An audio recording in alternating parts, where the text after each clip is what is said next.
I'm glad to have you here. Follow my story until the end and comment the city you're watching from because what happened to me could happen to anyone. At my 62nd birthday party, surrounded by champagne and expensive flowers, my own son looked me in the eye and smiled while secretly planning to lock me in a cage like an animal.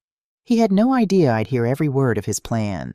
He had no idea I'd play along with his sick game. And he definitely had no idea that the confused old woman he was trying to destroy was actually 3 steps ahead of him the entire time. My name is Amelia Catherine Harrington, and this is the story of how my own children tried to steal my $50 million fortune and how I made them pay for every second of it. The October sun was setting over the Pacific as I stood on my terrace in Malibu watching 50 guests mingle below. Crystal champagne flutes caught the golden light. A string quartet played softly near the pool. White roses, my favorite, filled every corner of the garden. It was my 62nd birthday party, and it should have been perfect. But my husband Thomas wasn't here. He'd never be here again. Cancer had taken him 5 years ago, and some days the emptiness still knocked the breath out of me. I smoothed down my navy silk dress and touched the diamond necklace at my throat, the last gift Thomas gave me before he died. "You're the strongest woman I know, Mel," he'd whispered in the hospital. "Promise me you'll never let anyone make you feel small." I'd promised. I'd kept that promise through grief, through loneliness, through the endless questions about selling the company and simplifying my life. But tonight I was about to find out just how strong I'd need to be. "Mom, there you are." My younger son Noah appeared at my elbow, all smiles in his expensive suit. At 32, he was handsome in that California-way sun-bleached hair, perfect teeth, the kind of tan you only get from weekends in Palm Springs. Behind him came his wife Vanessa, poured into a red Versace dress that probably cost more than most people's monthly rent. Her Instagram-perfect smile didn't quite reach her eyes as she air-kissed both my cheeks. "Happy birthday, Amelia," she said, her tone suggesting this party was already boring her. I forced a smile. Vanessa had never called me Mom, not once in 3 years of marriage. But I bit my tongue like I always did because Noah loved her and I loved Noah. "Thank you both for coming," I said warmly. "How's the clinic planning going?" Noah's face lit up. "That's actually what I wanted to talk to you about. The architects sent over new designs and Vanessa found this perfect location in Beverly Hills." "Not now, babe." Vanessa cut him off with a sharp look. "It's a party. We'll discuss business later." The way she said business made my stomach twist. But before I could respond, I heard a familiar voice boom across the terrace. "The birthday girl better not be hiding up here." My older son Ethan strode toward me, arms outstretched. At 35, he'd inherited his father's height and sharp features, but where Thomas had been warm, Ethan was calculating. That's the word that always came to mind. Those ice-blue eyes were always measuring, always assessing what advantage he could gain. Still, he was my son. I hugged him tightly, breathing in his expensive cologne. "I'm so glad you could make it," I said. "I know how busy you are in New York." "I wouldn't miss it, Mom." He stepped back, adjusting his Armani suit jacket. "You only turned 62 once." There was something in his tone, something that made the hairs on the back of my neck stand up. But he was already turning to greet Noah, the two brothers shaking hands with that competitive edge they'd had since childhood. "Shall we head down?" Ethan gestured toward the party. "I think some of your guests are waiting to toast the guest of honor." As we descended the stairs, I couldn't shake the feeling that something was wrong. Maybe it was just grief making me paranoid. Maybe it was the loneliness of facing another birthday without Thomas. Or maybe, and I'd realized this too late, it was a mother's instinct trying to warn me about the trap waiting below. The party flowed like warm honey. Old friends from the real estate company I'd built with Thomas. Neighbors from our gated community. A few executives I'd kept in touch with since retiring 2 years ago. I smiled. I laughed at appropriate moments. I accepted compliments on my dress on the beautiful evening on "How well you're holding up, dear." But my attention kept drifting to Ethan and Noah standing together by the bar. They were talking quietly, heads bent close, and every few seconds one of them would glance in my direction. Sarah Mitchell, my housekeeper of 15 years, appeared at my elbow with a fresh glass of champagne. "Everything all right, Mrs. H?" she asked quietly. Sarah was the only person besides Thomas who could always read my moods. "Just tired," I lied. "It's been a long evening." Sarah's warm brown eyes studied my face. "Those boys of yours seem mighty interested in something. I followed her gaze to where Ethan was now laughing at something Noah said, but his eyes remained cold and focused. "They're probably just catching up," I said. "They don't see each other much these days." But Sarah's expression said she didn't believe that any more than I did. Before I could think about it further, Ethan was clinking a knife against his champagne glass. The string quartet fell silent. Conversations died down. Everyone turned to face us. "Thank you all for coming tonight," Ethan began, his lawyer voice smooth and confident. "We're here to celebrate an incredible woman, my mother, Amelia Harrington. Most of you know her story.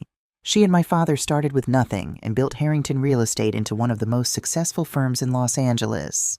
Polite applause rippled through the crowd. "Mom taught us that success comes from hard work, integrity, and family." Ethan raised his glass toward me. "To the woman who gave us everything. Happy birthday, Mom."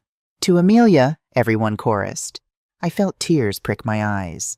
Despite everything, despite the strange tension I'd felt all evening, this was still my son, still the little boy who used to climb into my lap and demand bedtime stories. I raised my own glass. "Thank you all. I'm blessed to have so many people I love in one place." As everyone drank, I made a decision. I'd been sitting on an announcement for weeks, unsure of the timing, but standing here surrounded by family and friends, it felt right. I waited for the applause to die down, then cleared my throat. "Before we cut the cake, I have something I'd like to share." I set down my champagne glass, my hands trembling slightly. As many of you know, Thomas and I built our company from scratch. We worked 60-hour weeks. We took risks. We sacrificed a lot of time with our boys to create something lasting. Ethan and Noah were watching me intently now. 2 years ago, I retired. I turned over the daily operations to our executive team, and I've been living off the proceeds ever since. The company, the properties, the investments, it's all worth approximately $50 million. I heard someone gasp. Even people who knew we were successful hadn't known the exact number. "I've decided," I continued, my voice steady now, "to divide my estate equally between my 2 sons, Ethan and Noah. Everything will be split 50-50.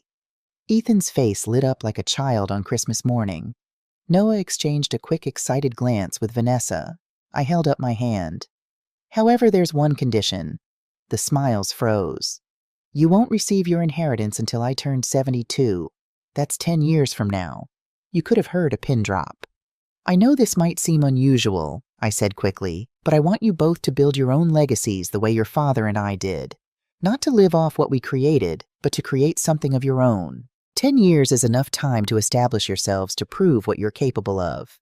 And when you do receive the inheritance, you'll appreciate it more because you won't have been waiting for it to solve all your problems." I smiled, trying to soften the blow. "Your father and I didn't inherit anything. We earned every dollar. I want the same for my sons." For a long moment, nobody spoke. Then someone started clapping. I think it was my old friend Margaret from the country club. Others joined in the applause building until it filled the garden. But I wasn't watching the crowd. I was watching my sons. Ethan's face had gone carefully blank the way it did when he was losing a court case. Noah looked like he'd been slapped. And Vanessa, her perfectly made-up face, had twisted into something ugly for just a split second before she caught herself and forced a smile. The rest of the party passed in a blur. People congratulated me on my wise decision. They told me how lucky my boys were to have such a thoughtful mother. They predicted I'd live well past 72, and the boys would have to wait even longer. Everyone laughed. Everyone except Ethan, Noah, and Vanessa, who disappeared somewhere inside the house. It was past midnight when the last guest finally left. Sarah was directing the catering staff and cleanup, and I was exhausted down to my bones. I slipped out of my heels and walked barefoot through the garden, letting the cool grass soothe my aching feet. The roses glowed white in the moonlight. The ocean whispered against the shore below the cliffs. This house held 40 years of memories. The boys learning to swim in that pool, Thomas teaching Ethan to grill on that terrace. Noah's first day of medical school celebrated right here in this garden. But tonight, standing alone in the dark, I felt like a stranger in my own home. Voices drifted from the study, male voices low and intense. I moved closer, staying in the shadows of the rose arbor. 10 fucking years, Ethan. How am I supposed to wait 10 years? Noah. I'd never heard him sound so angry. Keep your voice down. That was Ethan, calm and controlled. Getting emotional won't help. Vanessa is going to kill me. She already picked out the location for the clinic. We told the architects to start drawing up plans. She's been posting about it on Instagram, for God's sake. Then you have a problem. Because Mom made her decision and legally there's nothing we can do to change it until she either voluntarily signs over the assets or becomes mentally incompetent. A long pause. My heart was hammering so hard I was sure they'd hear it. Mentally incompetent, Noah repeated slowly. It's a legal term. If someone is deemed unable to manage their own affairs due to cognitive decline, dementia, Alzheimer's, whatever, the court can appoint a conservator to handle their estate. It happens all the time with elderly people. Another pause. Longer this time. Mom doesn't have dementia. Not yet. Ethan's voice dropped so low I had to strain to hear. But she's 62. Memory problems can start at any age. Falls can cause head injuries, confusion, disorientation. Ethan, what are you? I'm not suggesting anything. I'm just stating facts. Mom's getting older. She lives alone in this big house. Accidents happen. My blood turned to ice. I have to go, Noah said abruptly. Vanessa's waiting in the car. Think about what I said. We'll talk more when you've calmed down. I heard footsteps heading toward the front of the house. I stayed frozen in the shadows, my mind reeling. They were planning something. My own sons were planning something. But what? I didn't sleep that night. I lay in bed staring at the ceiling, replaying that conversation over and over. Mentally incompetent. Conservator. Accidents happen. At 3 a.m, I got up and went to Thomas's study. It looked exactly like it had the day he died. His reading glasses still on the desk, his favorite whiskey still in the decanter, his leather chair still pushed back at the angle he liked. I sat in that chair and pulled out my laptop. I started with conservatorships in California. What I found made my stomach turn. If someone was declared mentally incompetent, a family member could petition the court to become their legal guardian. That guardian would control everything: bank accounts, property, medical decisions. The person under conservatorship would essentially lose all autonomy. I read case studies of elderly people locked in nursing homes against their will, assets stripped by greedy relatives, people who were perfectly lucid but couldn't prove it because their own children had paid doctors to declare them incompetent. No, I thought. No, my boys wouldn't do that. I'm overreacting. They were just upset about the announcement. They'll calm down.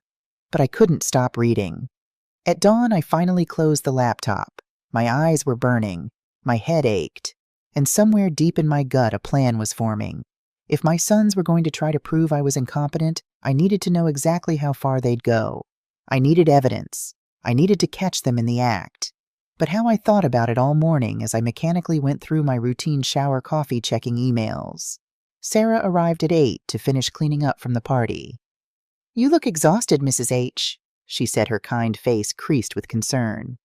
"Didn't you sleep not much?" I admitted.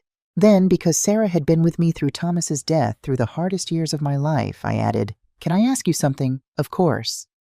"If you suspected someone was trying to take advantage of you, but you weren't sure, what would you do?" Sarah set down the vase she'd been holding and looked at me with those sharp, knowing eyes. "I'd trust my instincts," she said slowly, "and I'd be very, very careful about who I trusted."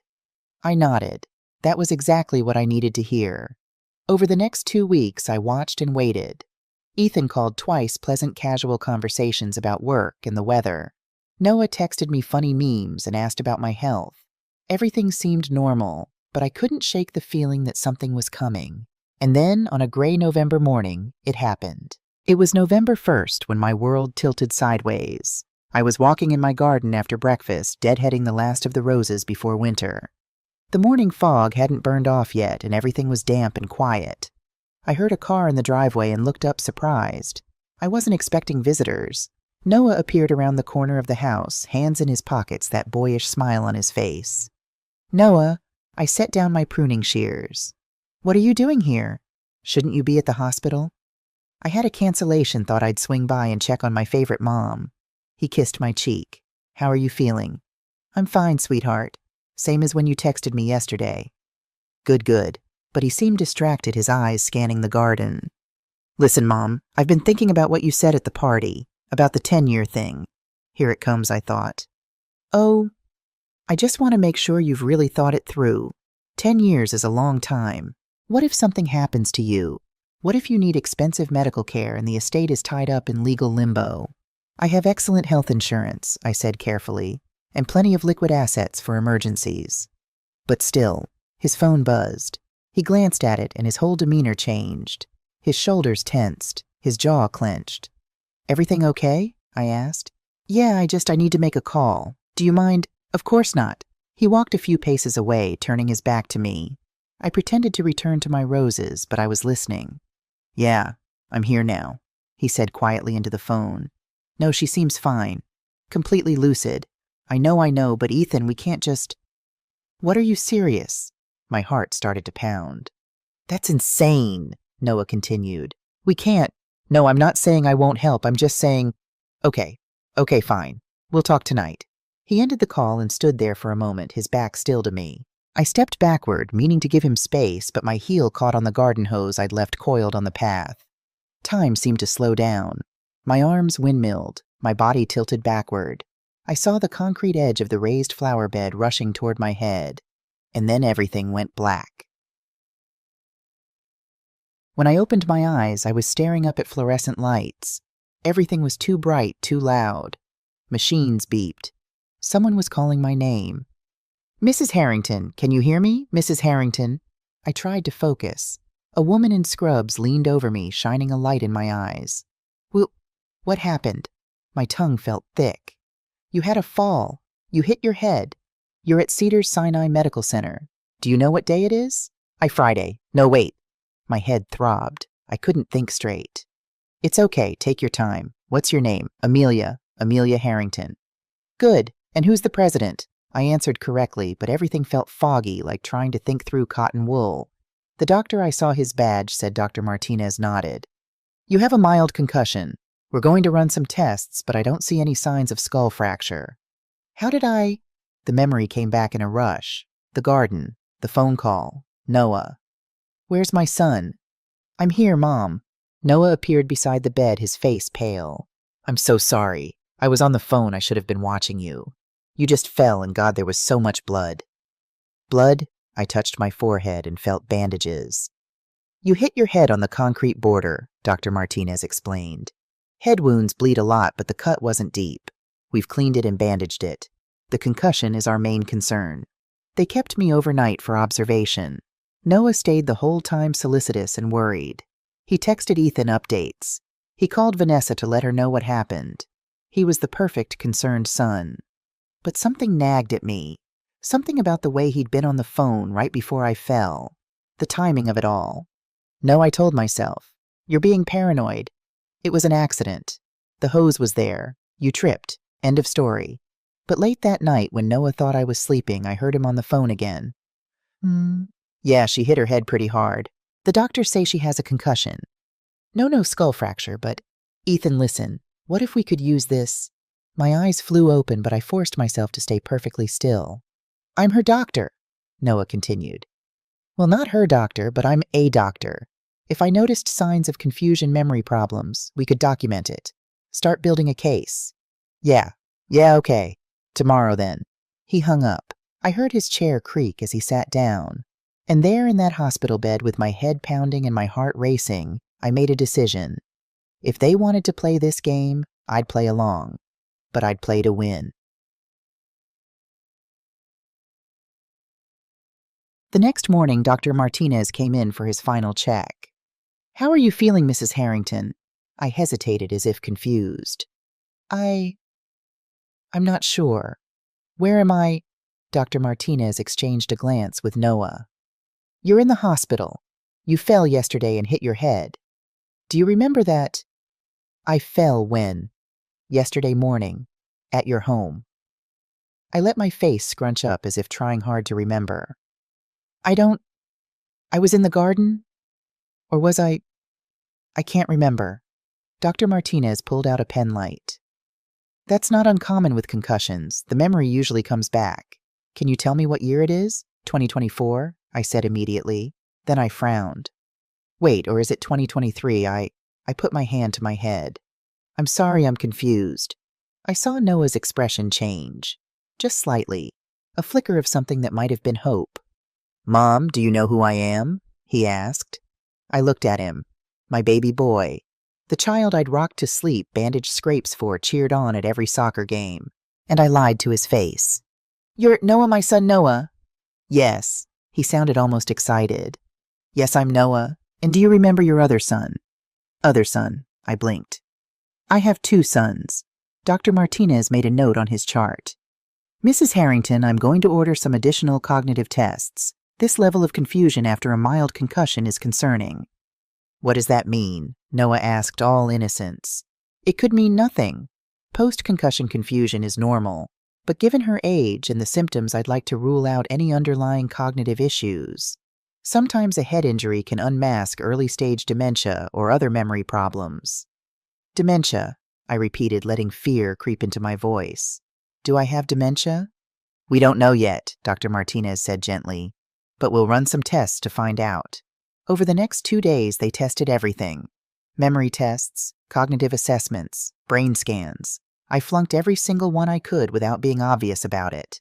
I forgot what I'd eaten for breakfast. I couldn't remember my address. I thought it was 2020. I asked the same questions over and over. It was the performance of my life and my audience of 2. Dr. Martinez and Noah were completely convinced.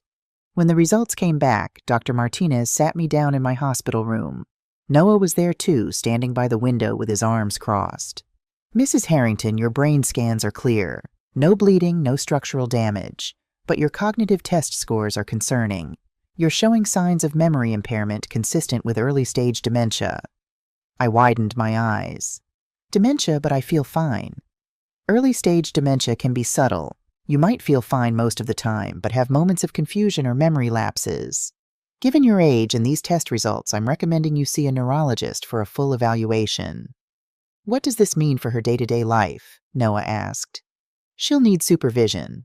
Someone to help manage medications, finances, daily tasks. Living alone probably isn't safe anymore, especially after this fall." Noah nodded slowly like a concerned son processing difficult news, but I saw the flash of triumph in his eyes.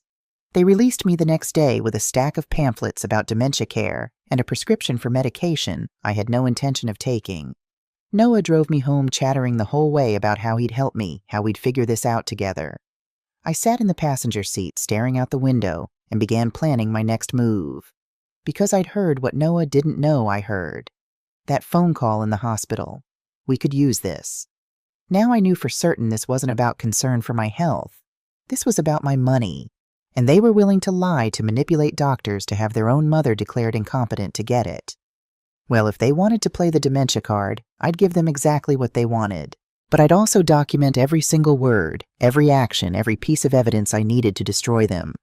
Game on, boys. The first week after I got home was almost funny in a dark way. Noah called every day to check on me. Ethan flew in from New York for a surprise visit. They were circling like sharks who'd smelled blood in the water. I played my part perfectly. I'd forget what day it was.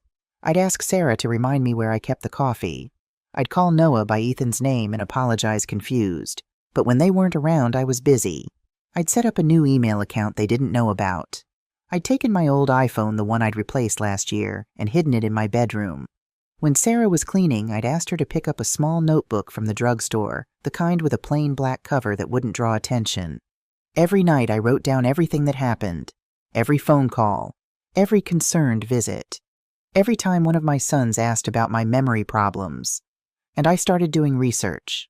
I learned everything I could about conservatorships in California, the legal process, the requirements, the loopholes. I read cases of children who'd stolen millions from elderly parents. I memorized the warning signs. Knowledge was power, and I needed all the power I could get. 2 weeks after my fall, Ethan showed up at the house unannounced. I was in the living room watching TV when Sarah showed him in. "Mom."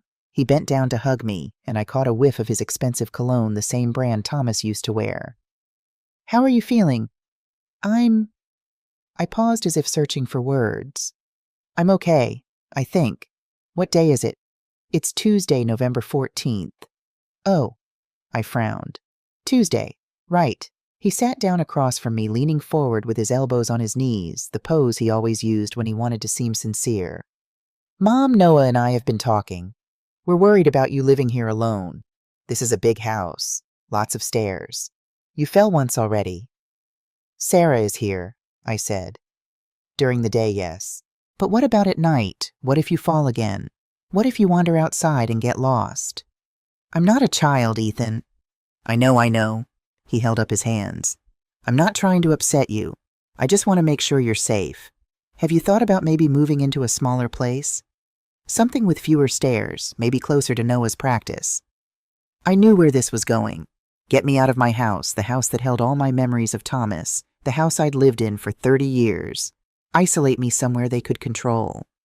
I like it here, I said firmly. Of course you do, but... His phone buzzed. He glanced at it and his expression changed. I'm sorry, Mom, I need to take this. Work emergency. He stepped out onto the terrace. I waited a moment, then quietly moved to the window where I could hear. Yeah, I'm with her now. She's definitely showing symptoms. No, not severe yet, but enough to start the paperwork. What? No, that's too risky. We need this to look legitimate. My hands clenched into fists. Paperwork. They were already starting the conservatorship process. When Ethan came back inside, I was sitting exactly where he'd left me, staring blankly at the TV.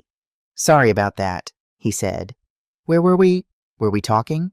I asked, letting confusion cloud my face. I'm sorry, Ethan's eyes lit up. It's okay, Mom. Don't worry about it.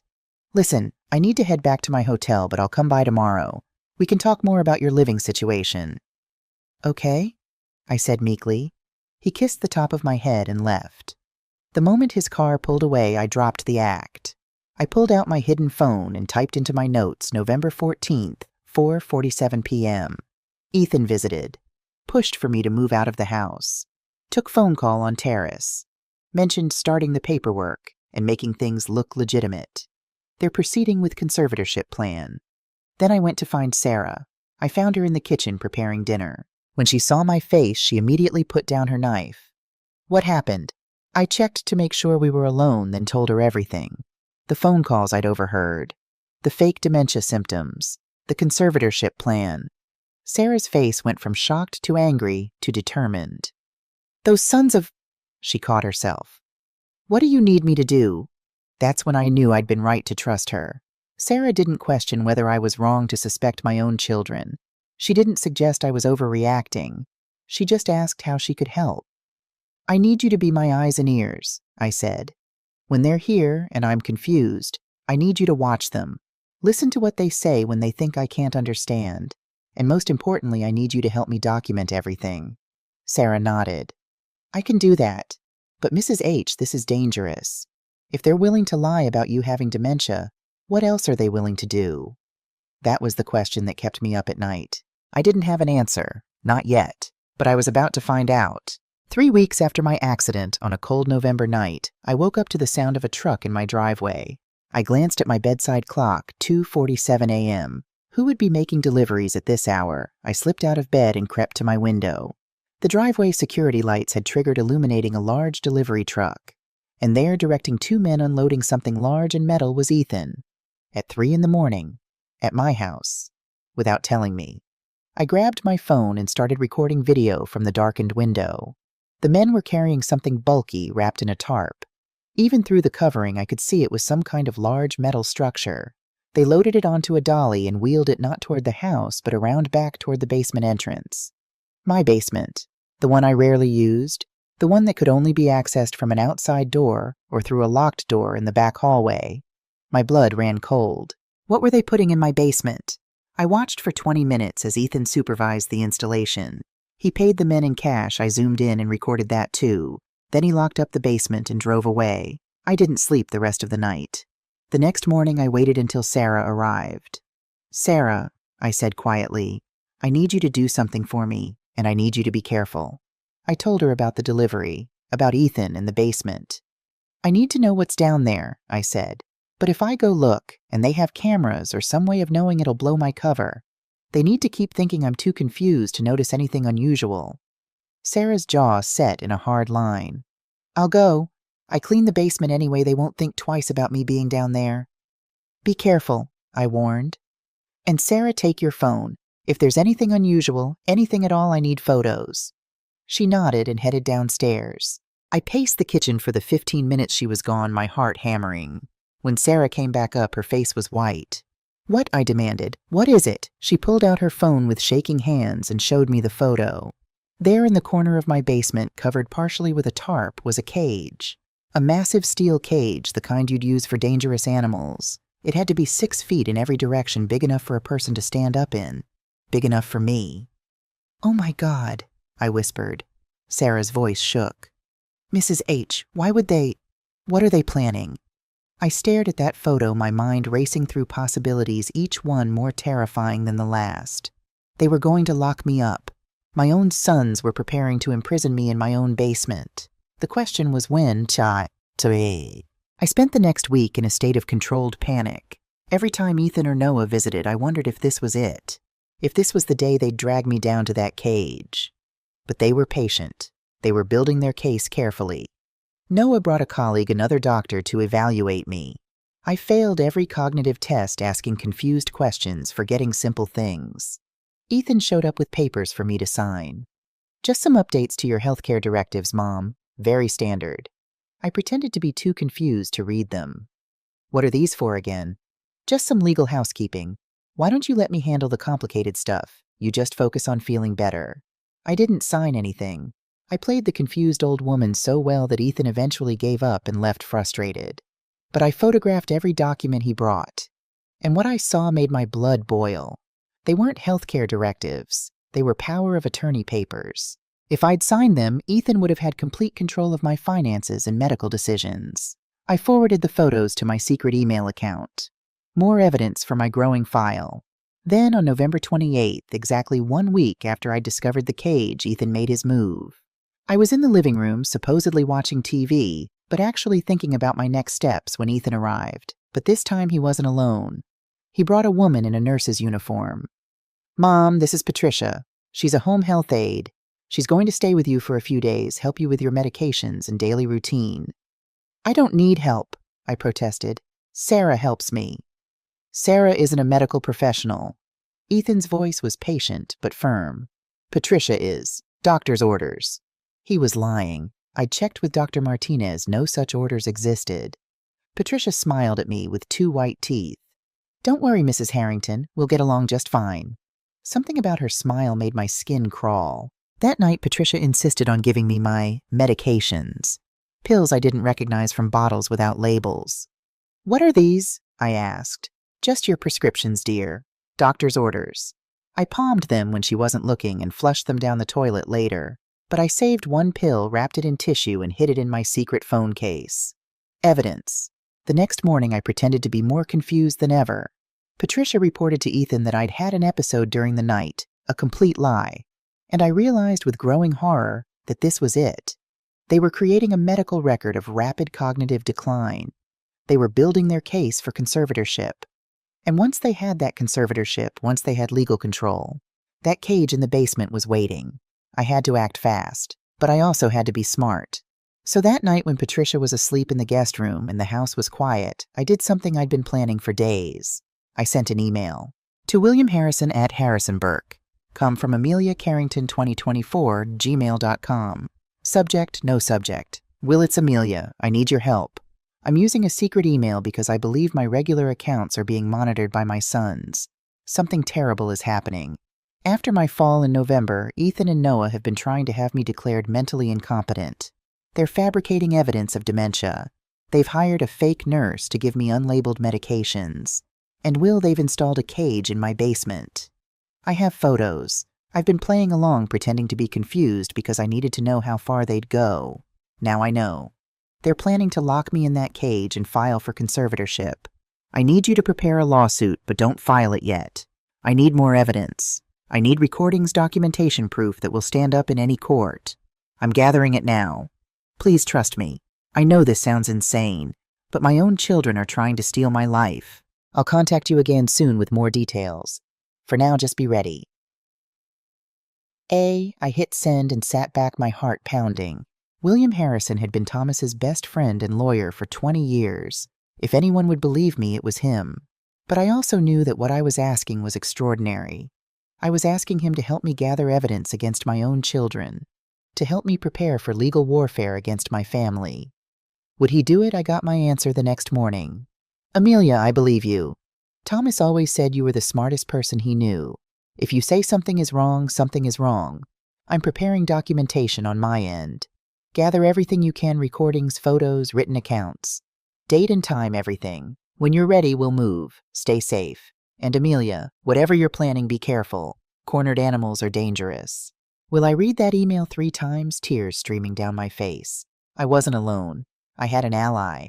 Now I just had to survive long enough to use him. December came to Malibu with cold winds and gray skies. The kind of weather that makes you want to stay inside, wrapped in blankets, safe and warm. But I wasn't safe, and I wasn't warm. Because on December 2nd at 2 o'clock in the morning, everything I'd been afraid of finally happened.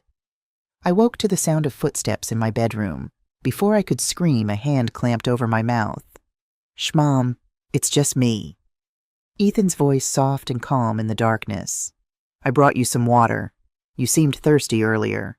I hadn't been thirsty, but the glass was already at my lips and he was tilting it, and I was so disoriented from sleep that I swallowed before I could think.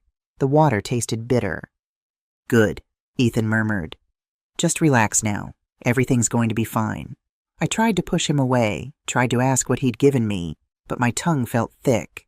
The room started to spin. The last thing I remember was Ethan's face hovering over mine and thinking, this is it. This is how I die. But I didn't die. I woke up to cold. Bone-deep metal cold seeping through my thin nightgown. I opened my eyes to darkness so complete I couldn't see my own hands. I tried to sit up and hit my head on something hard. Metal. I reached out and touched bars. Cold steel bars on every side. And then I understood. I was in the cage. The scream that tore out of my throat didn't even sound human. It was pure animal terror echoing off the concrete walls of the basement. "Help somebody, help me! Ethan, what have you done?" I grabbed the bars and shook them with all my strength. The cage didn't budge. It was bolted to the floor. "Help, please, somebody!" My voice cracked. My throat burned. But I kept screaming until I had no voice left. Nobody came. I don't know how long I sat there in the dark, shaking with cold and terror. It could have been hours. It felt like forever. Finally, I heard footsteps on the basement stairs. The light clicked on so bright after the darkness that I had to shield my eyes. Ethan stood there, coffee cup in hand, looking at me the way you'd look at a stray dog. "Good morning, Mom. How are we feeling?" "How am I?" My voice came out as a rasp. "Ethan, let me out. Let me out right now." "I'm afraid I can't do that." He took a sip of his coffee. "You're a danger to yourself. Last night you had another episode. You tried to leave the house in your nightgown. You were completely disoriented. I had no choice but to secure you somewhere safe." "That's a lie. You drugged me. You—" "Shh." He held up a hand. "Getting agitated won't help. The doctor said this might happen. Dementia patients often become paranoid accusatory. They don't remember their own actions." I stared at him. My son. My firstborn. The baby I'd nursed and rocked and loved with every fiber of my being. And he was looking at me like I was nothing. "Why?" I whispered. "Why are you doing this?" For a moment, just a flicker, something human crossed his face. Then it was gone, replaced by that cold, calculating mask. "You made your choice at that party, Mom. 10 years. 10 years I'm supposed to wait while my life falls apart, while everything Dad built sits there doing nothing." He shook his head. "I'm not waiting. I can't wait. So this is how it has to be." "I'll sign the papers," I said desperately. "Whatever you want, just let me out." "It's too late for that. I've already filed the conservatorship petition. The hearing is in 3 weeks. By then I'll have documented weeks of severe cognitive decline. The judge will have no choice but to grant guardianship." He smiled. "And then everything will be mine. People will notice I'm gone. Sarah. Patricia already called Sarah and told her you're visiting Noah for a few weeks. Family bonding time while we figure out your care plan." My heart sank. Noah knows about this. Noah knows you need help. That's all he needs to know. Ethan checked his watch. "I have to get to the office. I'll bring you breakfast later. And Mom, I'd save your voice if I were you. This basement is soundproof. Nobody can hear you scream." He walked up the stairs. The light went off. and I was alone in the dark again. The first 3 days in that cage were the worst of my life. Ethan brought me food twice a day, cheap sandwiches, bottles of water, nothing that required utensils I could use as weapons. He'd set up a plastic bucket in the corner for a toilet. No privacy, no dignity. The cold was constant. My thin nightgown did nothing against the concrete chill. I shivered so hard my teeth chattered, hugging myself for warmth that never came. But worse than the physical discomfort was the isolation, the darkness, the silence broken only by the occasional creak of the house above me. I could have broken. I almost did on that third day when I woke up so stiff and cold I could barely move. But then I remembered something. I had a plan. This wasn't random cruelty, this was evidence. Every moment in this cage was proof of what Ethan was doing. I just had to survive long enough to use it. On the 4th day, I heard footsteps on the stairs, lighter than Ethan's. The light came on, and there stood Sarah, her hand over her mouth, tears streaming down her face. "Mrs. H," she whispered. "Oh my God. Oh my God." "Sarah." My voice was hoarse from disuse. "How did you—" "I came back early from my daughter's place. Patricia tried to stop me from coming downstairs, but I pushed past her. She ran to the cage, her hands gripping the bars. We have to get you out. We have to call the police." "No." I grabbed her hands through the bars. "Not yet." "Are you insane? He's locked you in a cage." "I know, and I need you to document it." I kept my voice low, urgent. "Sarah, listen to me. If we call the police now, Ethan will have some story ready. He'll say I was dangerous, that he was protecting me. He's a lawyer, he knows how to spin this. But I need proof. I need recordings, photos, documentation that shows this is about money, not my safety." I squeezed her hands. "Can you do something for me? Can you get my old iPhone from my bedroom? It's hidden in my nightstand under the bottom drawer." Sarah nodded, wiping her tears. "What else? Bring me a charger. And Sarah," I looked her in the eye, "I need you to pretend you don't know about this. Can you do that? Can you act normal around Ethan and Patricia?" She pulled back. "You want me to just leave you here? I want you to help me destroy them." My voice was steel. "And I can't do that if they know you're helping me. Please, Sarah, trust me." She stood there for a long moment, tears still flowing. Then she nodded. "I'll be back tonight." That night when Ethan left for a business dinner, Sarah came back. She brought the phone. She brought a charger thin enough to snake through the bars. She brought a notebook and pen. And she brought something I hadn't asked for, a heavy wool blanket. "I can't stand thinking of you freezing down here," she said, passing it through the bars. I wrapped it around my shoulders, and for the first time in days, I felt warm. "Thank you," I whispered. "What do you need me to do?" "First, I need you to buy something. A baby monitor, the kind with audio recording. Hide it in the basement somewhere Ethan won't notice. I need to record every conversation he has down here." Sarah made notes. "Second, take photos. Everything. The cage, the bucket, the food he brings, the bruises on my arms from the cold." I held out my wrists, dark purple marks from where I'd tried to force the bars apart. She took photo after photo, her hands shaking. "Third, I need you to check my regular email. Respond to anything important. Make it look like I'm still active, still normal. Can you do that?" "I can try." "And Sarah," I touched her hand, "be careful. If Ethan suspects you know anything—" "I know." Her jaw set hard. "But he doesn't scare me. Not anymore." After she left, I plugged in the phone to charge. The screen glowed in the darkness, 3% battery, 5%, 10%. While I waited, I opened the notebook and started writing. December 6, 2024, day 4 in the cage. Ethan drugged me with something in my water on December 2nd. Woke up imprisoned in my own basement. He visits twice daily with food. Has told Sarah I'm staying with Noah. Filed conservatorship papers claiming I have severe dementia. Physical conditions. Temperature approximately 50 degrees. 1 bucket for toilet. No shower or washing facilities. Wearing same nightgown for 4 days. Developing bruises from cold and cage bars. Mental state, frightened but determined. Using this time to gather evidence. End goal, complete destruction of my son's plan. Full legal consequences.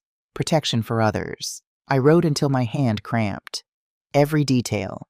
Every word Ethan had said. every lie I'd heard him tell. When the phone hit 50% battery, I started setting up my evidence system. I created a new folder, Evidence Cage. I recorded a video statement speaking directly to the camera about what had happened. Date, time, circumstances. My voice shook, but I kept going. Then I started reviewing my earlier emails with William. He'd sent a new message, Amelia, I haven't heard from you in 4 days. I'm getting worried. Please respond when you can. Legal team is ready. All papers prepared. Just waiting for your signal. W. I typed back, will it happened? I'm locked in a cage in my basement. Ethan drugged me and imprisoned me here. He's filed conservatorship papers claiming severe dementia.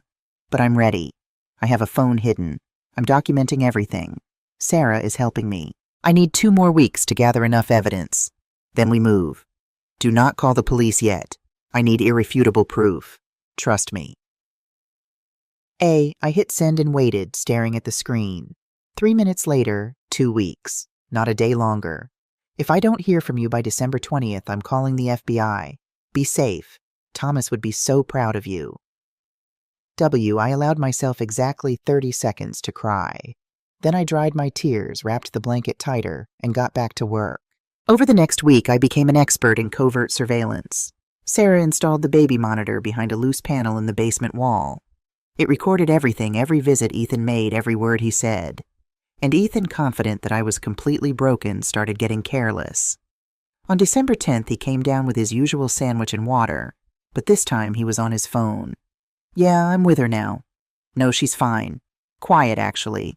I think she's finally accepted the situation. The hearing, December 23rd. Just 2 weeks away. He glanced at me.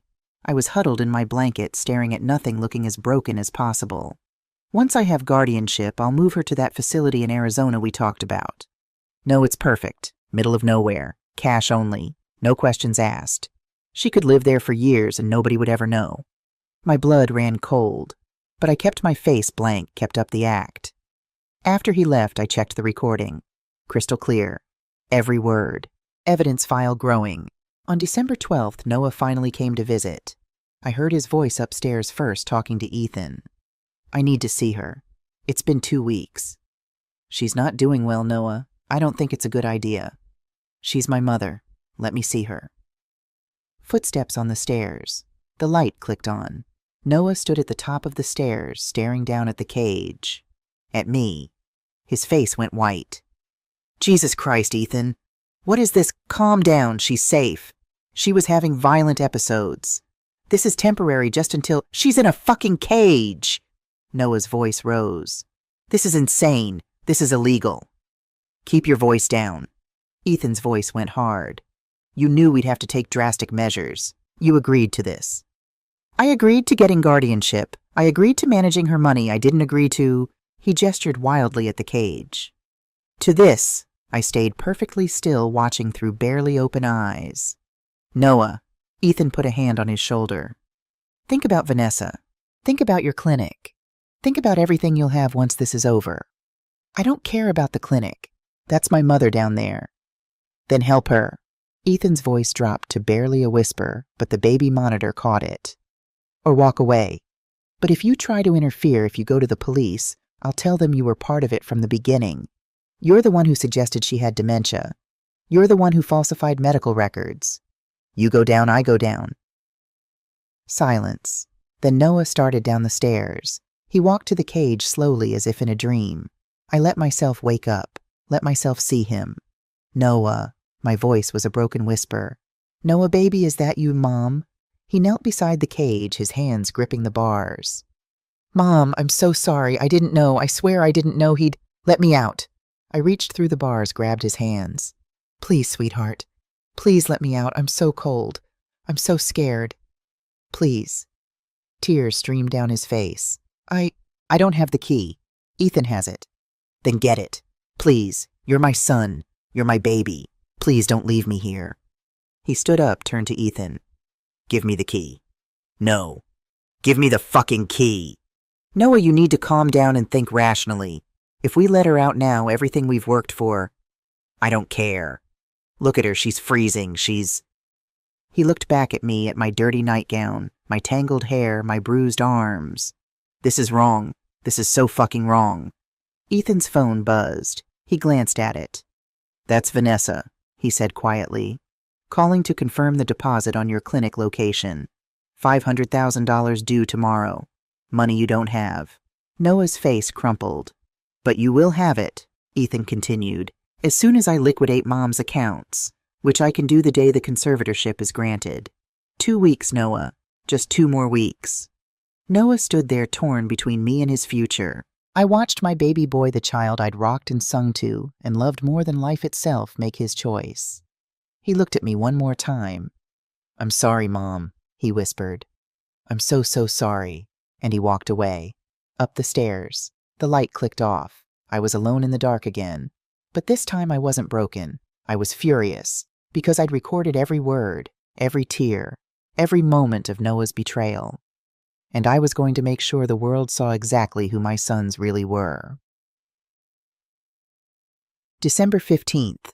13 days in the cage. I'd developed a routine.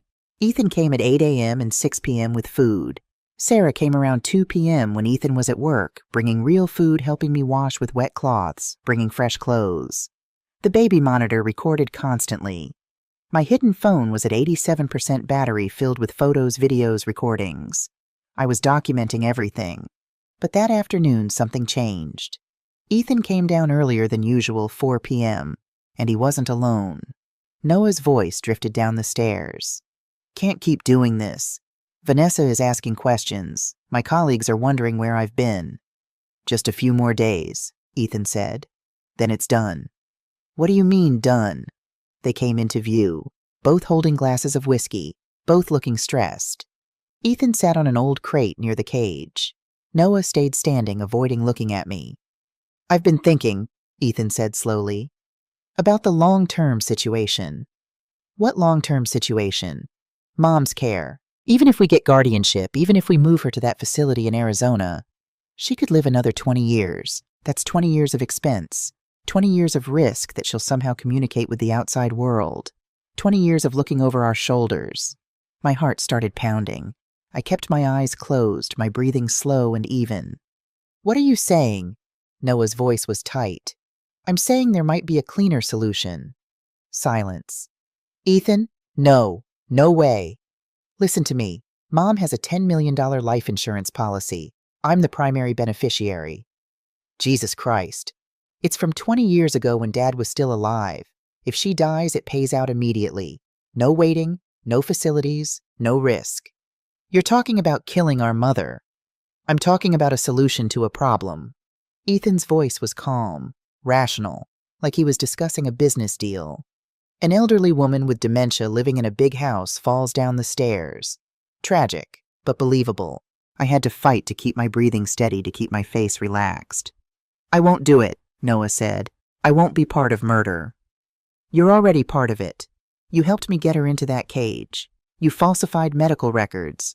You're in this as deep as I am. That's different from... Is it? Ethan stood up. Look at her, Noah. She's been in that cage for almost 2 weeks.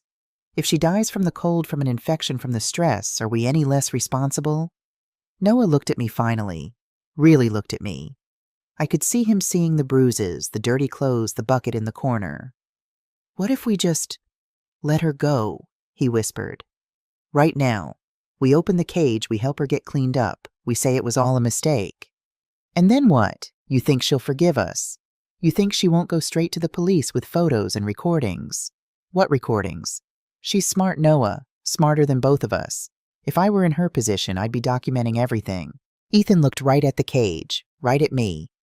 Aren't you, Mom? I didn't move, didn't breathe. After a long moment, Ethan laughed. See, she's too far gone. The real Mom would have said something. He drained his whiskey. Here's what's going to happen. We get the conservatorship on the 23rd. I transfer the liquid assets, about $20 million, into offshore accounts over the next week. Then on New Year's Eve, Mom has a tragic accident at home. Falls down the stairs. By the time anyone finds her, she's gone. Ethan, please. $10 million insurance payout. $20 million in cash. Split between us. $30 million total, Noah. $15 million each. Enough for your clinic. Enough to pay off my debts. Enough for both of us to live like kings. He pulled out his phone. I've already researched the best way to do it. Make it look natural. No traces. Noah stood there trembling. I could see the war on his face. The boy who loved his mother versus the man who wanted his future. I need to think, he said finally. You have until the 23rd. After that, I'm moving forward with or without you. Ethan headed for the stairs. Coming. Noah took one last look at me. Then he followed his brother up the stairs. The light went off, and I lay there in the dark processing what I'd just heard. My sons were planning to murder me. For money. The baby monitor had recorded everything. My phone had recorded everything. But now I had to ask myself, was 2 weeks enough? Could I risk waiting until December 20th like I'd told William, or had things escalated too far? My hands were shaking as I pulled out the phone and typed, Will, urgent. They're planning to kill me. January 1st. Insurance fraud. $10 policy. Recorded the entire conversation. Have proof. How soon can you move? I hit send and stared at the screen waiting. 5 minutes passed. 10. Then I can file emergency protective order tomorrow. But Amelia, once we move, there's no going back. The evidence needs to be ironclad. Do you have enough? I looked around the cage. At the bucket. At the bruises on my arms. At the blanket Sarah had smuggled me. At the notebook filled with daily logs. I thought about the 53 audio recordings, the 47 photos, the videos, the documented lies, the medical fraud, the falsified records, and now the recording of Ethan planning my murder. Yes, I have enough. File the papers. Get me out of here. It's time to end this. December 16th dawned cold and gray. Rain hammered against the small basement window I could barely see from my cage. I knew William was filing papers today, which meant law enforcement would come soon. But I also knew Ethan. He was methodical, careful. If he sensed any change, any shift in the wind, he'd vanish. Take the money and run. So I had to keep playing my part for just a little longer. When Ethan came down that morning, I was ready. I lay on my side, the blanket pulled up to my chin, shivering dramatically. Mom, you awake? I didn't respond. He came closer to the cage. Mom, I let out a small moan. Shit. He unlocked the cage first time in 2 weeks and stepped inside, kneeling beside me. Are you okay? I turned to look at him with glassy eyes. Thomas, is that you? It's Ethan, Mom. Your son. Thomas, I'm so cold. Where are we? He felt my forehead. You're burning up. Damn it. I wasn't. But I'd learned to fake a fever by breathing hard and fast, raising my body temperature just enough. I'll get you some medicine, he muttered, backing out and locking the cage again. As soon as he was gone, I grabbed my phone and texted Sarah, Ethan thinks I have a fever. If he brings a doctor, I need to keep acting sick, but not so sick they hospitalize me. Can you research symptoms? Sarah responded immediately. On it. Also, Mrs. H, there are unmarked cars on your street. 2 of them. Since this morning. My heart leaped. William had moved fast. Don't let Ethan know you've seen them. Act completely normal. Always. Ethan came back with pills, probably antibiotics. I pretended to take them, palming them like I'd done with Patricia's mystery medications weeks ago. I'm calling Noah, he said. Get a medical opinion. An hour later, Noah arrived. He examined me through the cage bars, professional and distant. She needs fluids. Maybe an IV. Can you set that up here? Noah stared at his brother. You want me to run an IV through cage bars in a basement? I can't take her to a hospital. Not now. Not this close to the hearing. Ethan, if she dies before the hearing, she's not going to die. She has a fever. People get fevers. Give her some Tylenol and fluids. They argued, their voices rising, and I recorded every word. Finally, Noah set up a makeshift IV sports drinks and vitamins. Nothing that would actually help, but enough that Ethan felt satisfied. As Noah was leaving, I caught his hand through the bars. Please, I whispered so low only he could hear. Please help me. His eyes filled with tears, but he pulled away. I'm sorry, Mom. I'm so sorry. And he left me there. But this time I didn't cry, because I knew in just a few days those would be the last words he ever spoke to me as a free man. December 20th, the day William had set as my deadline. I woke before dawn, my whole body trembling with anticipation and fear. This was it. Today, everything would come crashing down. I pulled out my phone and sent one final email to William. I'm ready. All evidence uploaded to the cloud folder. Passcode Thomas 2019. 53 audio recordings. 47 photographs. 89-page handwritten journal. Video statements. Medical fraud documentation. Recording of murder plot. Get me out of here. At 6:47 a.m., I heard vehicles in the driveway. Multiple vehicles. Then pounding on the front door. LAPD, we have a warrant. Open the door. Footsteps running upstairs. Ethan's voice confused and angry. What is this about? I'm an attorney. You can't just... We have an emergency protective order and a search warrant for these premises. Step aside, sir. More footsteps. Lots of them. Spreading through the house. Then I heard Sarah's voice, clear and strong. She's in the basement. The door is down the hall past the kitchen. Footsteps thundering down the stairs. The light blazed on. And there at the top of the basement stairs stood 12 police officers, 2 FBI agents, and William Harrison. For a moment, nobody moved. They just stared at the cage. At me inside it. Then a female officer ran forward. Oh my God. Ma'am, are you Amelia Harrington? Yes, I whispered. Yes, I am. We're going to get you out. Where's the key? Ethan has it, on his keychain. They radioed upstairs. 2 minutes later, an officer came down with Ethan in handcuffs. His face was white. Give us the key, the officer demanded. I want my lawyer. The key. Now, or we cut it off you. Ethan's hands were shaking as they removed his keychain and found the small silver key. The lock clicked open. The cage door swung wide. And for the first time in 18 days, I was free. I tried to stand, but my legs wouldn't hold me. The female officer, her badge said Martinez caught me before I fell. I've got you. I've got you. You're safe now. William was suddenly there kneeling beside me, tears streaming down his face. Amelia, oh Amelia, Thomas would be so proud. I looked past him to where Ethan stood frozen staring at me, and I smiled. Surprise baby, I'm not as confused as you thought. The paramedics wanted to take me to the hospital immediately. Officer Martinez wrapped a thermal blanket around my shoulders while EMTs checked my vital signs. Blood pressure is elevated. She's dehydrated. Mild hypothermia. Multiple contusions. The young paramedic looked up at his partner. We need to get her to Cedars-Sinai. No, my voice was hoarse but firm. Not yet. Ma'am, you need medical attention. I need to see my sons arrested first. I looked at William. I've waited 18 days for this. I'm not leaving until I watch them put handcuffs on both my boys. William squeezed my hand. Are you sure? I'm sure. Upstairs, I could hear voices raised in anger. Ethan demanding his lawyer. Noah shouting that he didn't know that he tried to stop it. FBI agent Chen came down the stairs, his face grim. Mrs. Harrington, I need to ask you some questions. Are you up for it? I nodded. He pulled out a recorder. Can you state your name and today's date for the record? Amelia Catherine Harrington, December 20th, 2024. Can you tell me in your own words what happened? And I did. Right there, sitting on that basement floor, wrapped in a blanket, I told them everything.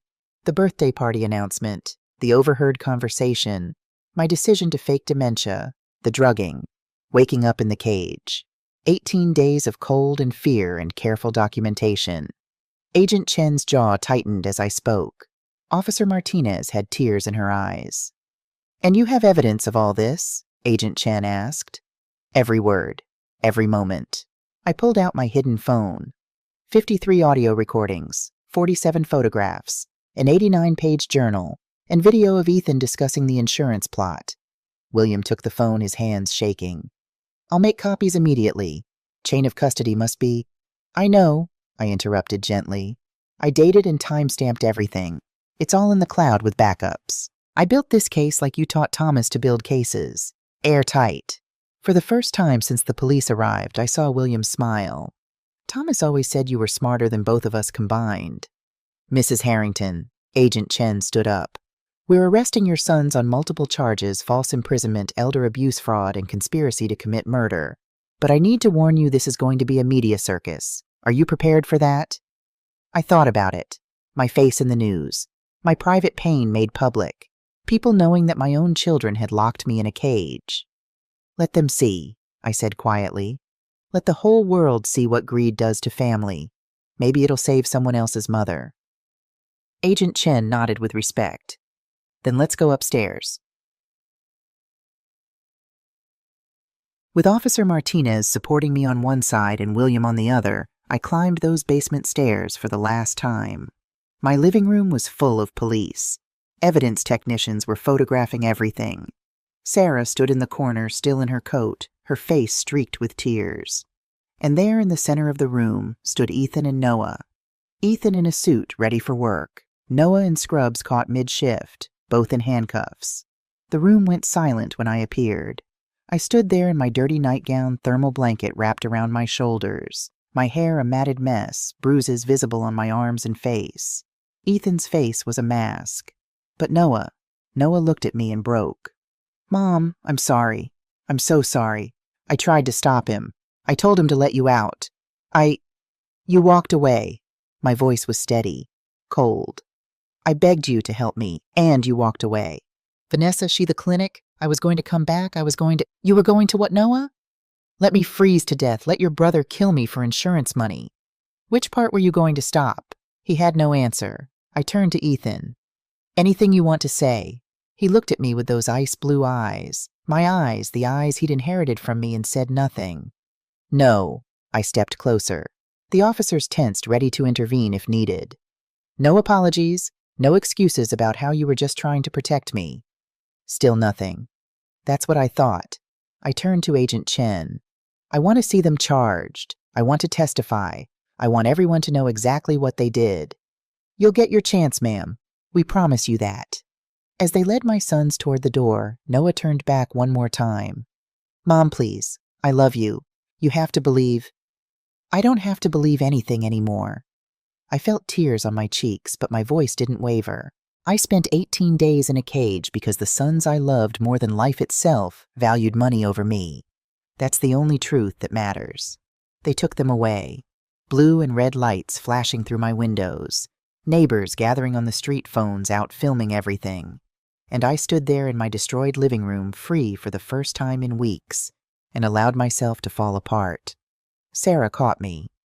I've got you, Mrs. H. I've got you. I need to sit down, I whispered. No, honey, you need to go to the hospital. Let them take care of you. This time I didn't argue. Cedars-Sinai Medical Center, the same hospital where I'd faked dementia symptoms 6 weeks ago. But this time I wasn't pretending anything. The doctors were horrified by my condition. I'd lost 23 pounds. I was severely dehydrated. I had the beginnings of pneumonia from the cold. The bruises on my arms and legs told their own story. Mrs. Harrington, the attending physician said gently, I need to ask, did anyone sexually assault you during your captivity? No. Thank God, no. And the bucket we found in the cage that was your only toilet facility? For 18 days, yes. She made notes, her jaw tight. I'm ordering a full medical workup, and I'm documenting every injury, every symptom. This will be part of the evidence. Thank you. Ma'am? She looked up from her chart. I've been a doctor for 20 years. I've seen a lot of elder abuse cases. But what your sons did, this is one of the worst. I'm so sorry this happened to you. I felt tears prick my eyes again. It's not your fault. Maybe not, but I'm going to make damn sure my testimony helps put them away. Over the next 3 days, I was poked and prodded and scanned and tested. Reporters camped outside the hospital. The story had broken, real estate heiress found in cage, screamed the headlines. My face was everywhere. William came every day bringing legal documents for me to review. The DA is charging them with everything we discussed, he said on day 2. False imprisonment, elder abuse fraud, conspiracy to commit murder. Ethan's bail is set at $5 million. Noah's at $2 million. Will they make bail? Ethan posted his this morning. Used your money, ironically, he still had access to some accounts. Noah's wife is trying to scrape together his bail. Vanessa. I said her name like a curse. She knew, didn't she? We're investigating. Sarah gave us a statement about conversations she overheard. If we can prove Vanessa was part of the conspiracy, she'll be charged too. Good, I thought. Let her face consequences for pushing Noah into this nightmare. On day 3, they finally let me go home. Sarah had cleaned the basement, hired people to remove the cage. But I could still feel it there. could still see it when I closed my eyes. "I'm selling the house," I told William that night. "Too many ghosts." "Where will you go?" "I don't know yet. Somewhere warm, somewhere with no basements." I managed a weak smile. "Somewhere my sons can't find me." "Amelia, they're not going to—" I know they'll be in prison. But until the trial is over, until I see them sentenced, I won't feel safe." He understood. "I'll start looking at properties for you, somewhere secure." That night alone in my bedroom, I opened my laptop and read the news coverage. The comments section was full of rage on my behalf. Strangers calling for the death penalty.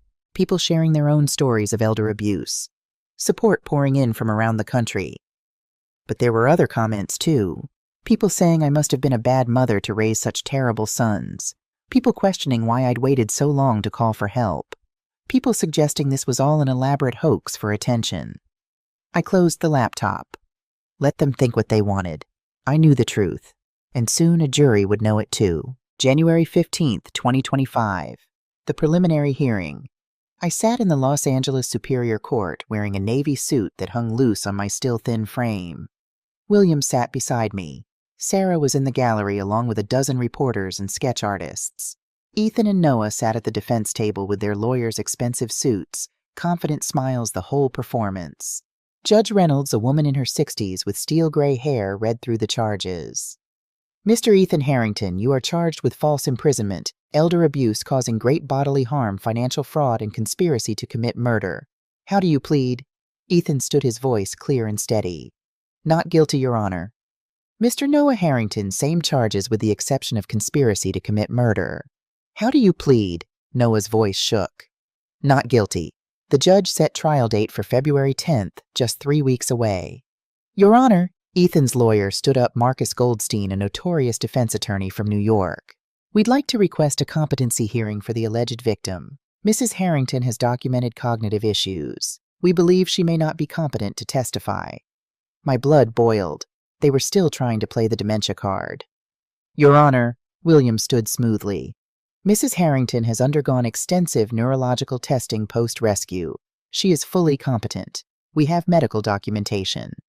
"I'll review the medical records and make a determination," Judge Reynolds said. "Anything else?" "Yes, Your Honor." Goldstein again. "We move to suppress the audio recordings obtained by Mrs. Harrington on grounds that California is a two-party consent state. She recorded my client without his knowledge or permission." I felt panic rise. "If they suppressed the recordings, Your Honor," William's voice was ice. "California law allows recording without consent when documenting a crime in progress. Mrs. Harrington was imprisoned against her will. She had every legal right to document her captivity." Judge Reynolds nodded. "Motion to suppress is denied. The recordings are admissible as evidence of an ongoing crime." Next, I watched Goldstein's confidence crack just slightly. Good. Over the next 3 weeks, I lived and breathed trial preparation. William brought in expert witnesses, psychologists, elder abuse specialists, forensic accountants. We went through my evidence piece by piece, recording number 1, Ethan discussing conservatorship on the terrace after my birthday party. Recording number 12, Noah on the phone saying we could use this after my fall. Recording number 27, Ethan threatening to keep me in the cage forever if I didn't sign papers. Recording number 48, the insurance plot. Ethan's voice calm and calculated. An elderly woman with dementia falls down the stairs. Tragic, but believable. Each recording was a nail in their coffin. The photos were worse. Me in the cage, visible bruises, the bucket, the filthy nightgown. The jury would see all of it. And my journal, 89 pages of daily entries documenting every moment of my captivity. "It's overwhelming," William said. "Almost too much evidence." "Is that a problem?" "No, it's beautiful. It's airtight." He smiled grimly. "They're going to throw everything at us, character assassination, alternative theories, anything to create reasonable doubt. But Amelia, I don't think they have a chance." "Don't underestimate Marcus Goldstein," I warned. "He's never lost a case. There's a first time for everything." February 9th, the night before trial. I couldn't sleep. I stood on the balcony of my hotel room. I'd sold the Malibu house, couldn't stand to be there anymore, and looked out at the Los Angeles lights. Tomorrow I would face my sons in court. Tomorrow I would tell the world what they'd done to me. Tomorrow I would either get justice or watch them walk free. My phone buzzed. A text from Sarah. "You've got this, Mrs. H. I believe in you. Then, William, get some rest. Tomorrow we make history." I tried to sleep. I really did. But at 3 a.m. I gave up and wrote a statement to read in court, just in case I was allowed to speak. To my sons, I gave you life. I gave you love. I gave you every advantage. And you repaid me by locking me in a cage like an animal. I don't know if you ever loved me or if I was always just a bank account to you. I don't know if you're capable of remorse or if money is the only thing that matters. But I know this. I will spend the rest of my life making sure no other mother suffers what I suffered. Your cruelty will save others. That's the only good that can come from this nightmare. I forgive you for being weak. I don't forgive you for being cruel. Mom, I never sent it. Some things are better left unsaid. February 10th, 2025. The day I'd been waiting for. Los Angeles Superior Court was packed, every seat filled. Reporters lined the walls. The sketch artists had their pencils ready, and there at the defense table sat my sons. Ethan looked calm, composed, like this was just another case, just another performance. Noah looked terrified. His hands shook as he poured water. Vanessa sat behind him in the gallery designer sunglasses, hiding her eyes even indoors. Judge Reynolds entered. We all stood. "Please be seated. We are here for the trial of People versus Ethan Harrington and Noah Harrington. Prosecution, your opening statement." District Attorney Rebecca Morrison stood. She was in her 50s with the kind of face that had seen too much human cruelty to be shocked by anything. But when she looked at me, I saw kindness there. "Ladies and gentlemen of the jury," she began, "this case is about the most fundamental betrayal imaginable. A mother who loved her sons. Sons who loved her money more. She walked them through it. The birthday announcement, the conspiracy, the fake dementia, the cage. For 18 days, Amelia Harrington lived in a 6x6 steel cage in her own basement. She had a bucket for a toilet. She wore the same nightgown for weeks. She shivered in 50-degree cold. She was starving. She was terrified. And the whole time her sons, the men she gave birth to, the men she raised, were upstairs planning how to steal her $50 million fortune.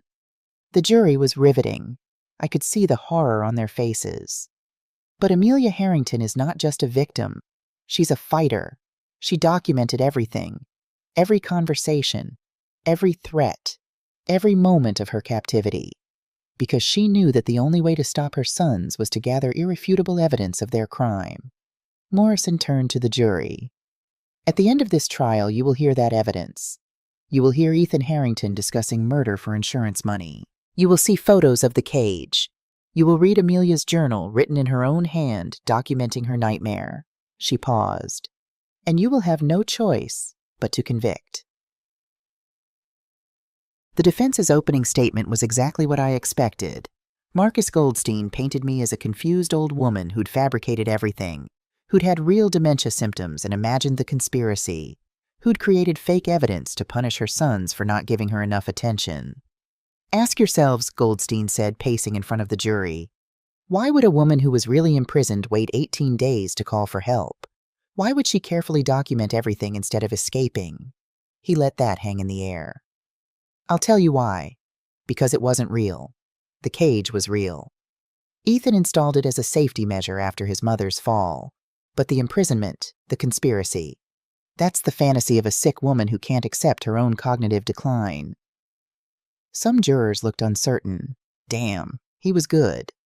"We will prove," Goldstein continued, "that Amelia Harrington suffers from paranoid delusions related to her dementia, that she turned on her loving sons who were only trying to help her, and that this entire case is a tragic misunderstanding blown out of proportion by an overzealous prosecution." He sat down looking satisfied. I wanted to scream, but William squeezed my hand under the table. "Let him talk," he whispered. "The evidence speaks louder." The prosecution's case took 3 days. Day 1, the medical evidence. Dr. Patricia Nguyen, the psychiatrist who examined me after my rescue, testified first. "I performed comprehensive cognitive testing on Mrs. Harrington," she said. "Her MMSE score was 29 out of 30, well within normal range. Her memory is intact. Her judgment is sound. She shows zero signs of dementia. Goldstein cross-examined aggressively. But couldn't she have recovered? Couldn't the symptoms have been temporary? Not in this pattern, no. True dementia doesn't come and go. If Mrs. Harrington had shown the severe symptoms documented in November, she wouldn't have recovered so completely by December. Unless, Goldstein smiled, she was faking the symptoms in November. Dr. Nguyen didn't miss a beat. That's exactly what happened. She faked dementia to expose her son's true intentions. Point to us. The attending physician from Cedars-Sinai testified next, showing the jury photos of my injuries. Gasps rippled through the courtroom. Day 2, the cage. They brought in the actual cage, wheeled it right into the courtroom. The jury stared at it in horror. 6 feet of steel bars, industrial locks, a bucket still stained despite cleaning. This, Morrison said quietly, is where Amelia Harrington lived for 18 days.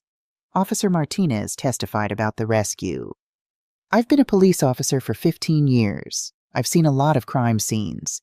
But walking into that basement, seeing a 62-year-old woman locked in a cage in her own home, I'll never forget it. Sarah testified next. She told them about finding me in the cage, about smuggling me food and blankets, about the baby monitor she'd installed to record Ethan.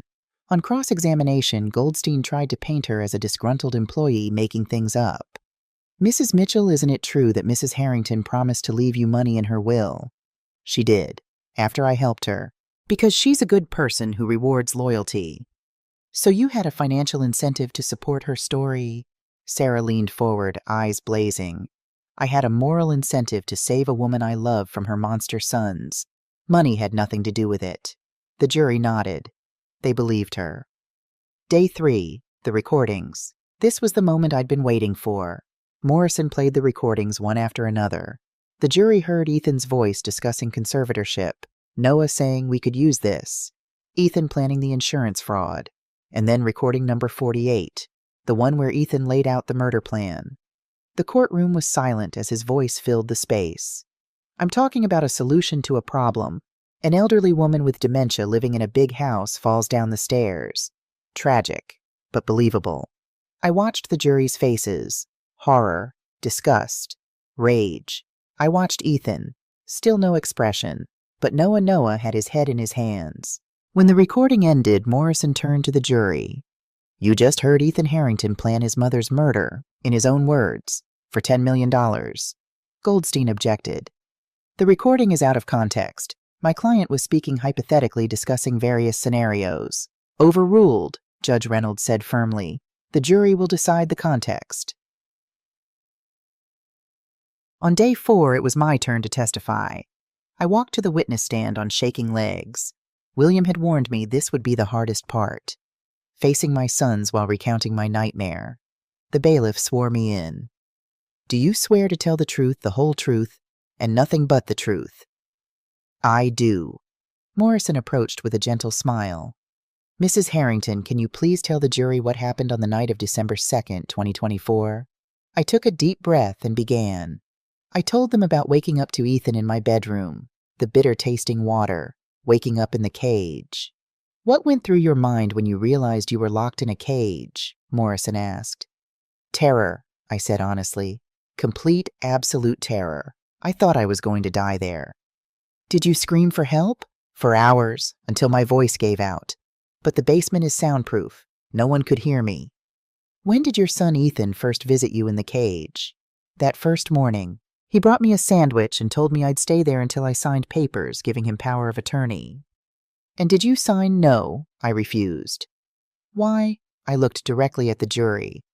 Because I knew if I signed those papers, if I gave him what he wanted, he'd have no reason to keep me alive.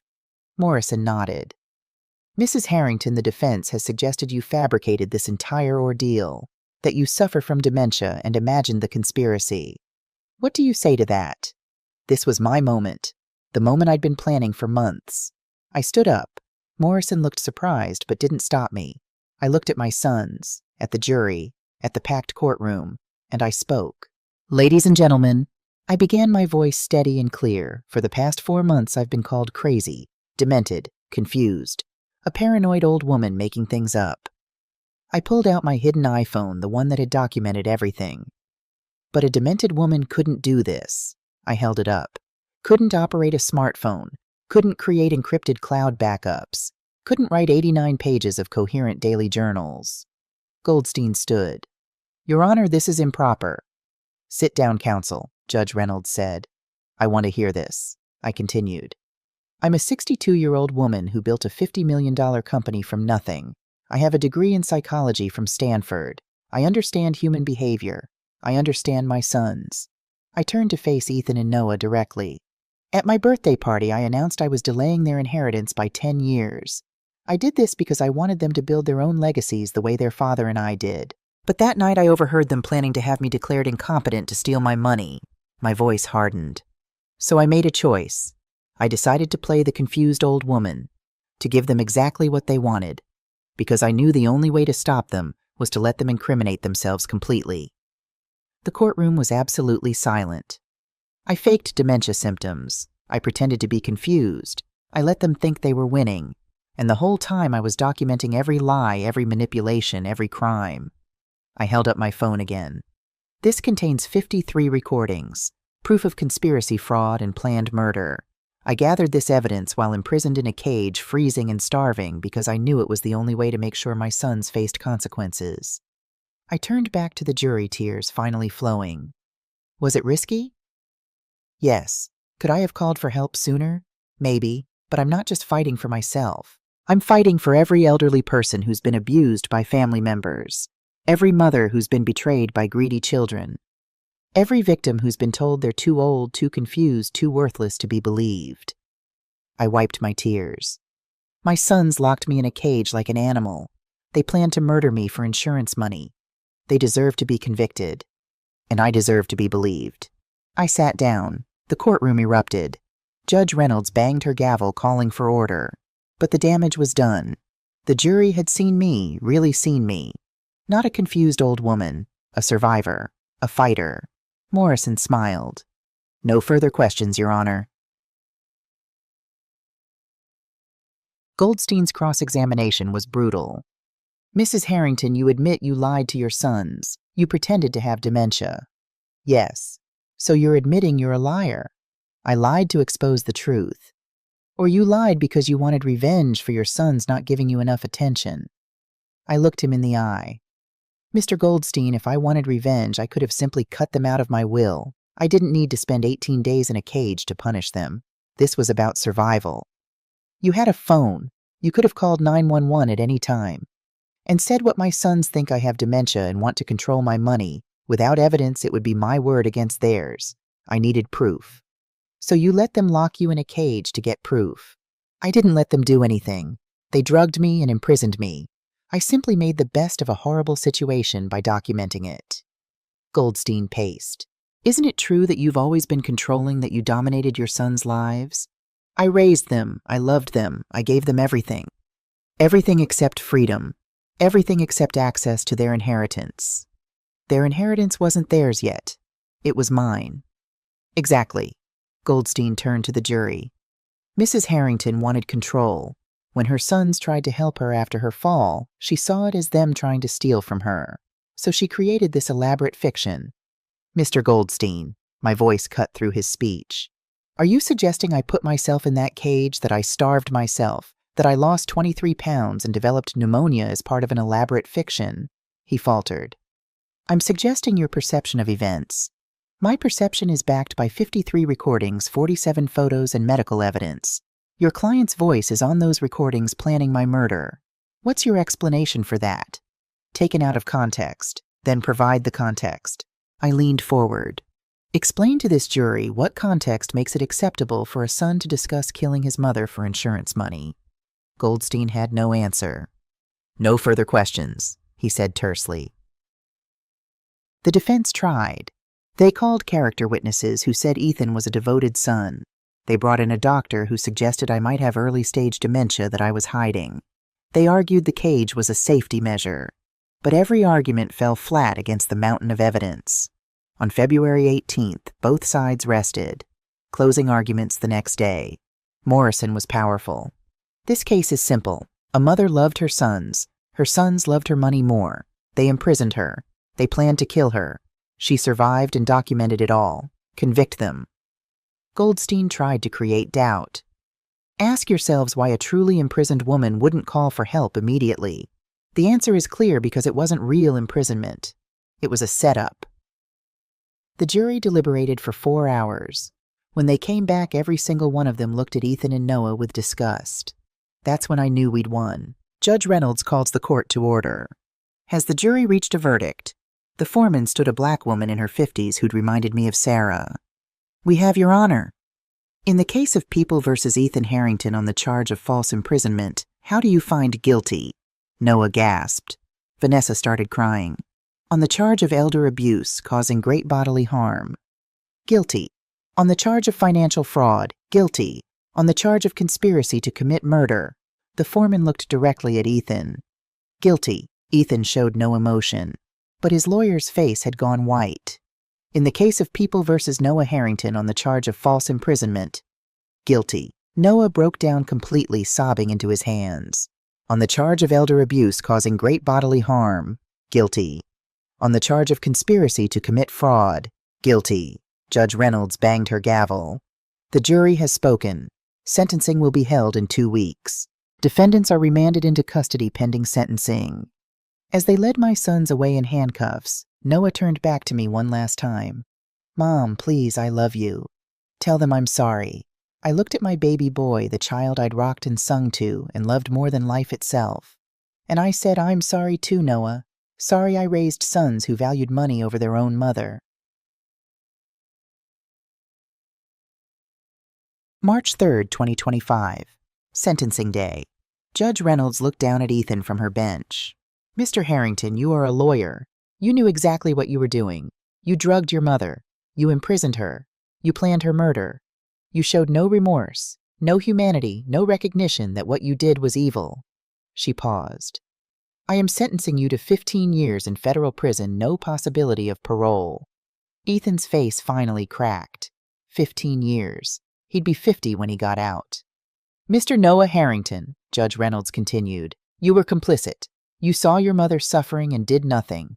You chose money over love. I sentence you to 8 years in federal prison. Noah sobbed. Vanessa screamed from the gallery. Furthermore, the judge said, I am issuing a permanent restraining order. Neither of you may contact your mother directly or indirectly for the rest of her life, and I am revoking any and all inheritance rights. You will receive nothing from your mother's estate. She looked at me. Mrs. Harrington, do you wish to make a statement? I stood. I'd prepared nothing, but the words came anyway. Your Honor, what my sons did to me was unforgivable, but I'm not here for revenge. I'm here for justice, and I'm here to make sure this never happens to another family. I turned to the courtroom, to the reporters, to the cameras. I'm donating $40 million to create the Amelia Harrington Foundation. We will fight elder abuse. We will provide free legal help to seniors being exploited by family. We will create safe houses for elderly victims. We will change laws. I looked at my sons one last time. You wanted my money. Here's what it's going to do: save people from becoming victims like I was. Your greed will fund compassion. Your cruelty will create kindness. The courtroom erupted in applause. 6 months later, August 15th, 2025. I stood at a podium in the California State Capitol, looking out at a room full of legislators, advocates, and survivors. Today, I said, we're introducing Amelia's Law. This legislation will require mandatory reporting of elder abuse by healthcare workers, create a 24/7 hotline, increase penalties for family exploitation, and provide free legal aid to elderly victims. Governor Newsom stepped forward and signed the bill into law. Flashbulbs went off. People cheered. Sarah stood beside me now, the executive director of my foundation. William was on my other side, board chairman. We'd hired a staff of 20, opened 3 safe houses, helped 200 seniors escape abusive situations. My nightmare had become my purpose. That evening, I returned to my new home, a cozy beach house in Santa Barbara. No basement, lots of windows, a security system that could rival Fort Knox. I sat on my deck watching the sunset, a cup of tea warming my hands. My phone buzzed. A text from an unknown number. Mrs. Harrington, I just wanted to thank you.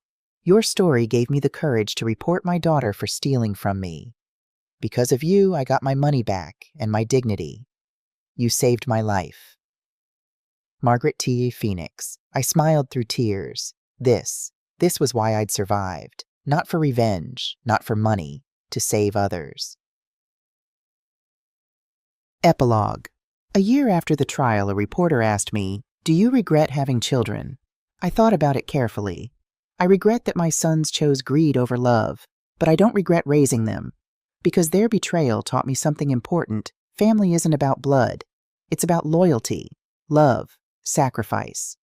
I looked at Sarah, who'd become more like a daughter than an employee. I have a family now. People who love me for who I am, not what I have. That's worth more than $50 million. Do you ever think about your sons? Every day, I mourn the boys they used to be, the men they could have become. But I don't mourn the men they are. They made their choices. If they apologized, would you forgive them? I considered this. Forgiveness isn't about them. It's about me. And I've already forgiven myself for being the kind of mother who loved her sons so much she couldn't see what they'd become. What about them? They can forgive themselves. I'm done carrying their guilt. 3 years later, December 2nd, 2028. The anniversary of the day I woke up in the cage. Every year on this date, I visit the warehouse where the cage is now stored, kept as evidence for training law enforcement on elder abuse. I stand in front of it, this monster of steel bars that almost destroyed me, and I smile, because I survived, because I fought back, because I turned my worst nightmare into hope for others. The Amelia Harrington Foundation has helped over 3,000 seniors. Amelia's Law has been adopted in 12 states. I've testified before Congress twice. My sons are still in prison. Ethan has 10 years left. Noah has 5. I've received letters from them. Apologies. Explanations. Pleas for forgiveness. I've never opened them. Some bridges once burned should stay ashes. To everyone watching this, if you're an elderly person being abused by family, document everything. Reach out for help. You deserve dignity, respect, and safety. If you're a family member caring for an elderly relative, cherish them. They gave you life. Don't steal their final years. And if you're someone who thinks elder abuse isn't serious, isn't common, isn't happening right now in your neighborhood, you're wrong. It's happening. Every single day. But survivors like me are fighting back. And we're winning. What would you do if you were in my place? Have you ever been through something similar? Comment the city you're watching from below. If this story touched you, share it. Not for me, for the next mother, father, grandmother, or grandfather who needs to know they're not alone. Remember, an old woman with courage can change the world. I'm proof. Final message. I'm 75 years old now as I record this final update. The cage is in a museum, the National Elder Abuse Prevention Center in Washington, D.C. My foundation has helped over 10,000 people. Sarah is retiring next month. She's earned it. Her daughter Emily is taking over as executive director, the girl I helped put through law school. William passed away last year, peaceful in his sleep. I miss my friend. And me, I'm happy, truly happy. I have people who love me. Work that matters. Purpose. My sons are both out of prison now. Ethan was released last year. Noah got out 6 months ago. I saw Ethan once by accident at a grocery store in Sacramento. Our eyes met across the produce section. He opened his mouth to speak. I turned and walked away. Some things can't be forgiven. Some betrayals are too deep. But I'm at peace with that. Because I learned the most important lesson of my life in that cage. The people who truly love you will never put you in a cage. Anyone who does blood or not doesn't deserve your love. Love yourself enough to walk away from people who hurt you. Love yourself enough to fight back. Love yourself enough to survive. I did. You can too.